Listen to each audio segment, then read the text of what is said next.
Түркістан облысында тұратын Қайрат Кәрібаев 3 жылдан бері оңтүстік тұрғындарына мемлекеттік бағдарлама арқылы теріскейге қоныс аударудың пайдалы әрі тиімді тұстарын насихаттап жүр.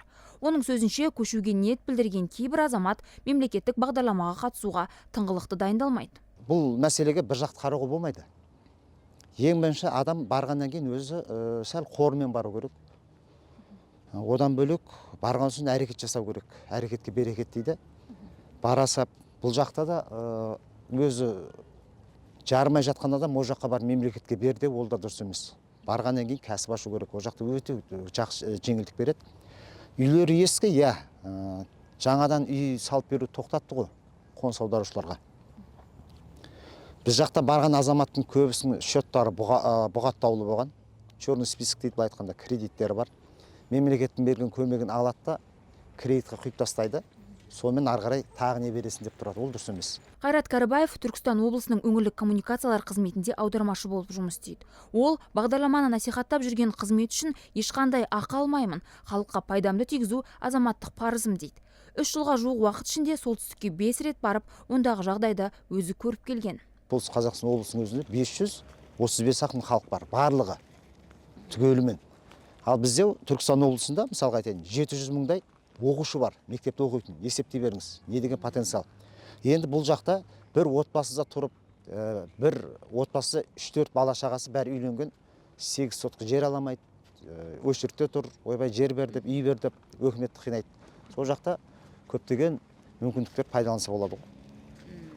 Тиімді негізі, істейтін адамға тиімді. Ол бағдарламаның кемшін тұстары барында айтады. Қайраттың сөзінше, көшіп барған халық солтүстікті жерсініп, тезірек бейімделу үшін ең алдымен баспана керек. Көшуге ниеттілердің жүгін тасымалдауды да ұйымдастырған дұрыс болар еді дейді. Беріп жатқан ақшасы да қазір жаңа айлық есепті көрсеткішпен биылдан бастап адам басына әр көшіп барған отбасыға бір 275 мың теңге болады.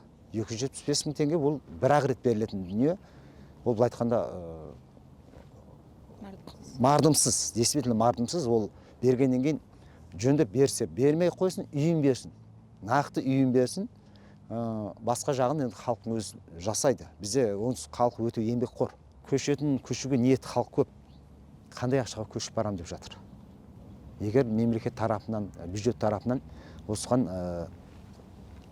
перевоз күні қарастырса, баруға ниетті адамдар көп. Қоғам белсендісі оңтүстіктінде, солтүстіктінде мансап орталығы мамандары көшу бағдарламасы туралы тиісті деңгейде білмейді деп сынайды. Сол себепті ниет білдіріп, сұраққа жауап іздегендерге арналған орталық ашқан дұрыс деген пікірде. Мамандардың көші-қон туралы мүлдем толыққанды жайып бере алмайды. Еңбек кезетке қараңыз дейді, болмаса осы үшін арнайы ақпараттық түсіндіру орталықтарын ашу керек. Арнайы әр қала болсын, өңірден болсын, сол центральный жаңағы баратын халықтың бәрі сол орталыққа горячий линия дейді, короткий номер, сол сайт, сол арқылы кіретін болса, толыққанды мүмкіндік танысып, қай жаққа барған дұрыс, қай жерге қандай мамандық керек екен. Осындай мәселелерді қолға алса, алға жылжиды деп ойлаймын. Қайрат Кәрібаев көшу бағдарламасының көп тұсын өзгерту керек деп есептейді. Көп тұстарын қайта қарастыру керек. Халыққа ыңғайлы болу керек бұл. Барғанда да біздің мысалға Шымкенттен болмаса Түркістаннан барған адамдарды бір облыстың жан-жағына шашырат тастайды. Олайды, орнында бір ауылдың шетіне бір кішкене микрорайон салып, сол жаққа жинастыр. Ол кезде бауырмашылық бәрі оңтүстіктен барғаннан кейін қанша деген менталитет бөлек, тіл барьері бар. Сол жаққа бір жерге жиналса, олар ертең басқаларды тарта бастайды ғой. Осындай элементар нәрселерін бастау керек. Жалпы солтүстік өңірге көбінесе Төле би, Сайрам, Жетісай аудандарының халқы мен Арыс қаласының тұрғындары қоныс аударып жатыр. Ал 2024 жылы Түркістан облысынан 300-ге жуық отбасы, 1200-ге тарта азамат теріскейге қоныс аударған. Гүлдана Сидрасул, Мирас Ашенов, Н толқынында жобасы.